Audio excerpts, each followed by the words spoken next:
le box des vestiaires aussi fi nga xam ne manager yeeg promoteur yeeg arbitre yi surtout foofu la ñuy faral di dajaloo ñoom ñu woote woon réunion gis ne la chaîne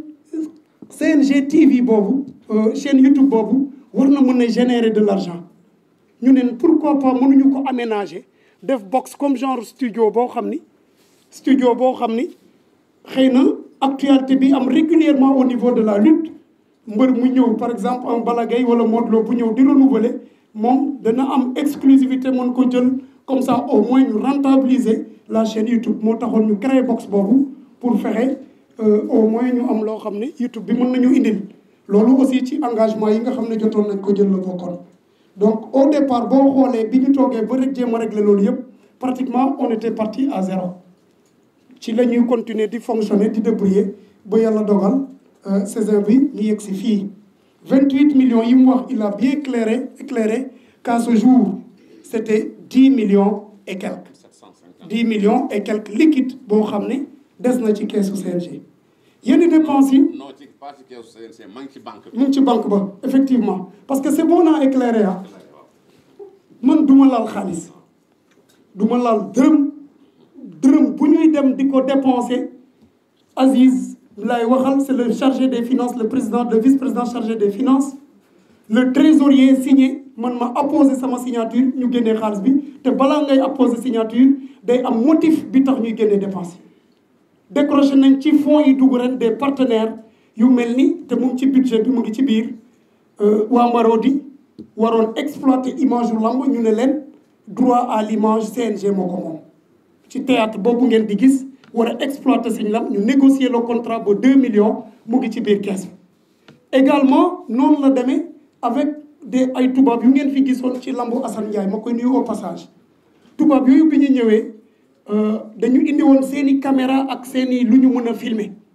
mais bi ñu ñëwee dañ leen ne lii bokkul ci contrat c'est un contrat boo xam ne suñ image yu lamb boo ko bëggee exporter yu bu ko feneen da ngay fay les droits d'auteur sinon les droits à l'image sinon boo diffuser les images dañ lay poursuivre ñu négocier contrat bi le jour même ba à hauteur de 2 millions ñu ne ndax ñu jox la ko ma ne ko non envoyer ça dans le numéro du compte ñu def la transaction ñu woo Aziz mu vérifier ne effectivement loolu dugg la pour vous dire que flux yu am ci côté xaalis yu bëri directement ci biir CNG day dem directement dans le compte du CNG. yeneen xaalis yi nga xam ne mooy dox ci li njàmbe di fonctionner mooy yenn saay combat nga régulariser ko le vendredi les reliquats du lutteur nga teg ko fa mardi mbër yi war a fay ko da ngay xam ne mouvement yooyu boo naree dem trésor di génnaat on a préféré loolu nga xam ne dañ koy régulariser njàmbe teg ko ci keesam buy fay s'il y a des sanctions pécuniaires ak yeneen mu mën ko ci defal ke génnee somme bi nga xam ne assureur bi da koy jël foofu bokk na ci li nga xam ne c'est des perspectives yoo xam ne jar na ñiy ŋànk lamb ñu xoolaat ko parce que assureur bi vraiment bëri na loo xam ne nit ñi gis nañ ne ni muy doxee war nañu am lu gën loolu pour gën a sécuriser les acteurs parce que mbër bu gaañu séance tenante mu gaañu mënul amul weccet bu mu demee te bu demul day préfinancer dossier yi mu war a wut yëpp bu moytul il préfère sax dem faji boppam te terewul mu gaañu ou pas assureur baa ngi kii c'est des choses yoo xam ne war nañ ko renégocier waat bu laajee wuti beneen appel d'offre sax négocier avec l'assureur pour xool lan la acteurs yi war a mën a gagner foofu. venant au drapeau du chef de l'État foofu aussi leeral bi ma ciy indi ci drapeau chef de l'État organisation bi c'était un peu compliqué xawoon na métti parce que xam nañu ne pour génne xaalis au trésor parfois dinay métti bi ñuy dem drapeau chef de l'État pratiquement Aziz bu vérifier les comptes du CNG pratiquement c'était pas bëriwutoon jëloon nañ engagement ne Ziguinchor depuis 2006 ba léegi organiser tout le drapeau du chef de l'État te def ci jaadu il participe à toutes les éditions dafa jaadu ñu delluwaat foofu gannaaw bi ay régions yu bëri organisé plusieurs fois ñu dem ak suñuy fit parce que bi ñuy dem ba jour ji pratiquement jàppuñ ci lu wóor dañu décroché ak la facilitation de madame le ministre surtout parce que moom bu ci jàpputoon drapeau bi du am bind nañ ay lettres ay structures yu bëri mais taxul mu antu ba mu defal ñu une lettre recommandée jël téléphone am woo la LONASE accepté ñu soutenir à hauteur de 10 millions mu woo le port autonome de Dakar mu accepté ñu jox 10 millions mu topp le palais parce que c'est le drapeau du chef de l'État son excellence le président Diomaye ñu koy defee ci dëkku Sonko comme ni ñu ko waxee woon mu woo le palais topp leen poursuivre leen ba yàlla dogal ñu jox lu une enveloppe de 50 millions loo xam ni foog naa ne mosul am ci lamb on l'a déclaré publiquement li ñu LONASE jox 5 millions la ñu jox avant affaire bi di commencer te 5 millions yi directement du nekk loo xam ne dañ koy teg ci sama loxo dañ koy transférer dans le compte du CNG 5 millions yi des boo organisé ba pare nga ñëw ñu delloo la ko ñu dooleel la ko le port autonome de Dakar jotuñu avance dañu dem ba pare mu joog ñu jox les 5 millions jox bi aussi directement dañ koy virer dans le compte du CNG donc boo jëlee ñaar yooyu te ñëw après te nga gis ne budget estimé à 89 millions jàppagoo ci dara jour ji ñu départ le vendredi compétition bi commencé fekk week-end bi ñu yoroon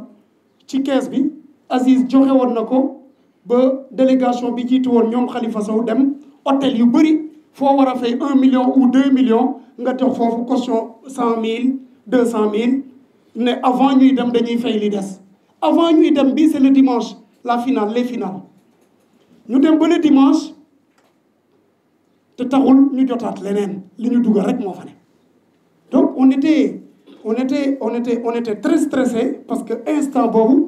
le palais accordé nañu sa subvention xamaguñu ñaata la jotaguñu ko ba dimanche c'est en plein point de presse bi mooy de point de presse la jot un coup de fil au niveau du palais pour vous dire que le soutien du président de la République ñu koy féliciter di ko ñaanal vraiment yan bi oyof ci moom mission bi mu bëgg ci Sénégal yàlla defal ko ko avec son premier ministre ci ndimbal boobu xam ne yëkkati na ko lu toll di 50 millions teg ko pour couvrir ce drapeau du chef de l'État vraiment c'est l'occasion de le féliciter et de le remercier pour cet acte qui est vraiment noble bi nga xam ne defal na ko waa lamb biñ koy jot il était 11 heures ñu woon ne ko appui ministre bi ñëw na le chargé des finances étant en voyage nekkoon en Côte d'Ivoire amuñu benn représentant du CNG boo xam ne peut-être desoon na fi pour mun ñu récupérer l'enveloppe amuñu beneen alternative ci laa xalaat ni ku mel ni Baye Ndiaye ma koy féliciter di ko remercier au passage mën na nekk dans les dispositions pour trouver une solution pour ñu jot ces 50 millions parce que nag instant boobu hôtel yu bëri ñu ngi doon waaj a génne les pensionnaires qui étaient là-bas ma arrêté conférence de presse bi ñu doon def sur la kii njame ne ma est-ce que pourquoi pas moom doo ko wax mu seetal ñu solution pour ñu jot xaalis boobu ma ne ko madame le ministre mu ngi ñëw avec sa délégation su ko mënoon jot buy ñëw dinañu ko indil après l'investigation ils ont vu que moom départ na ba pare donc kooku mënatuñu ko indil ñu wut beneen alternative bi ma bàyyi proposé bi ma ko joxee pour mu récupérer ko moom bàyyi récupérer la somme ne ma 50 millions la nan lay def ba nga jot ko ci laa que ni est-ce que amul kenn koo xam fii ku yor somme boobu wala somme bi ñu soxla pour ñu def dépenses yi nga xam ne dafa urgent parce que hôtel yi par force dañ leen war a fay les présidents des régions boobu leur président di Maxu Mbeng mu ma teg pression ana xaalis bi parce que ñoom région yi chaque région dafay am délégation 10 personnes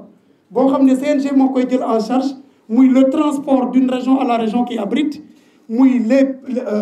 la restauration et également un taux forfaitaire pour l'hébergement 14 régions yëpp ñëpp war ko am et le transport donc boobu aussi bu ñu demee ba dimanche te jotuñu loolu effectivement day daal di jaaxle parce que am na région yoo xam ne ñu mel ni Thiès nga xam ne seen sponsor ëpp na 12 millions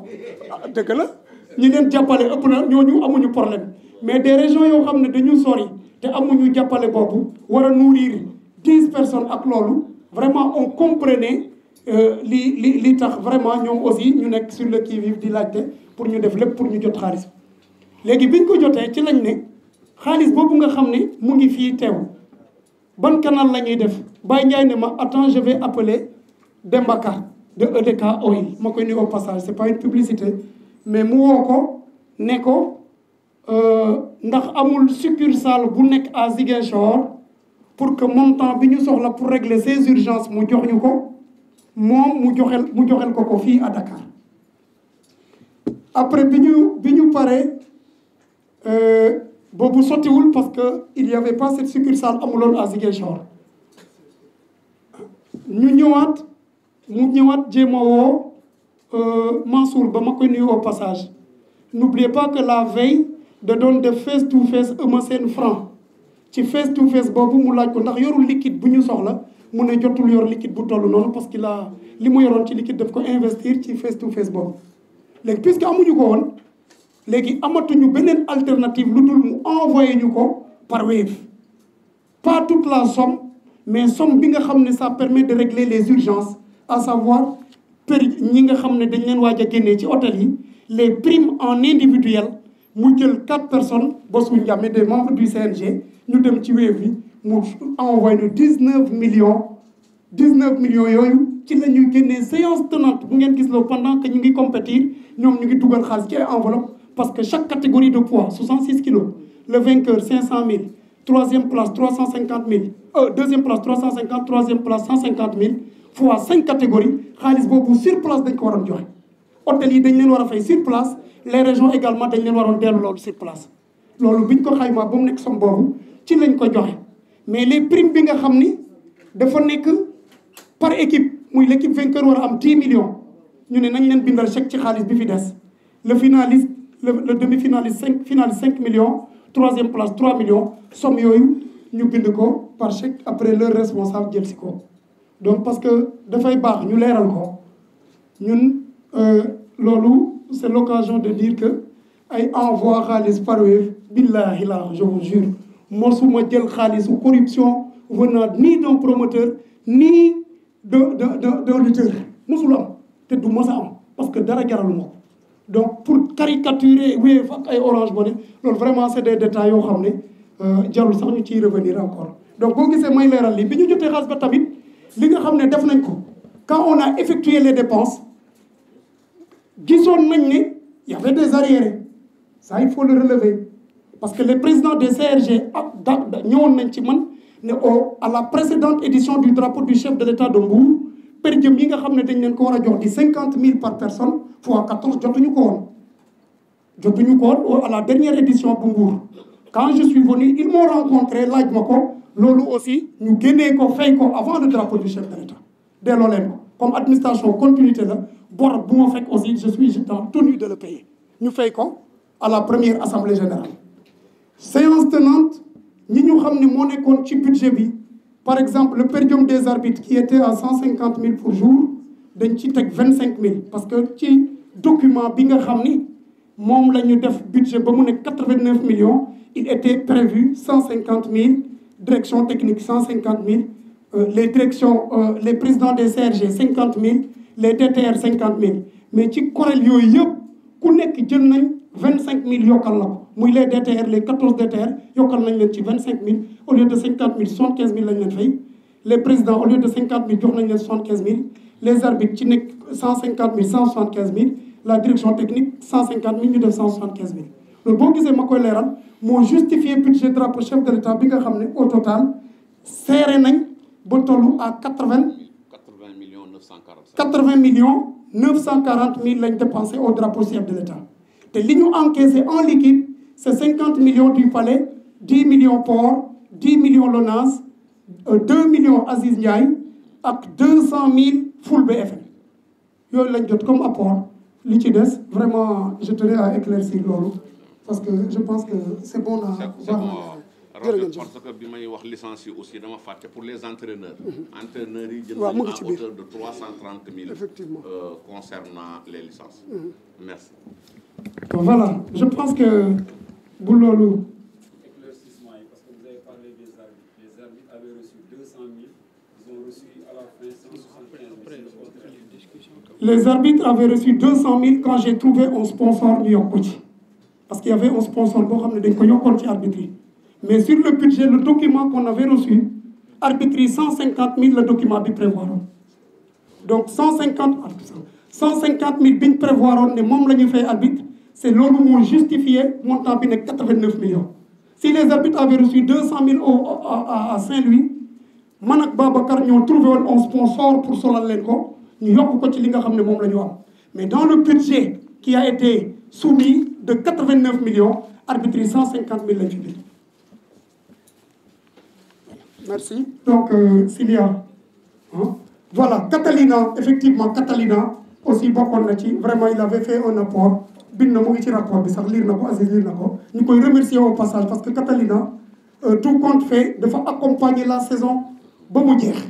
wutul promoteur bu mag wutul promoteur bu ndaw lépp day indi dooleem mu soit mu joxe xaalis wala mu jëw jàppale leen ci en boisson muy lutte avec frappe muy lutte sans frappe vraiment suñu amoon des structures comme Tampico comme Catalina wax dëgg yàlla lamb dina gën a jëm kanam dem na ba mu drapeau du chef de l'État 1 million la joxe woon Catalina loolu moom ci recette yi vraiment je pense que mën nañu ubbi une liste et je rappelle que c'est une réunion du comité directeur qui est élargie aux entités de la lutte bëgguñu ñu ne kii fii lay dem kii fii lay yem donc dañuy ubbi liste tout question avant ñuy dem il y a le représentant du ministre qui est arrivé ma jox ko la parole avant ñuy ubbi la liste jërëjëf. asalaamaaleykum maa ngi leen di nuyu président CNG di nuyu l'ensemble des membres du CNG di nuyu surtout Ndiambe ak Aziz le président des CRG ak ñëpp ñi nga xamante ne teew nañu fi parce que quand même am na kanam yu ma tàmm di gis ci réunion yi régulièrement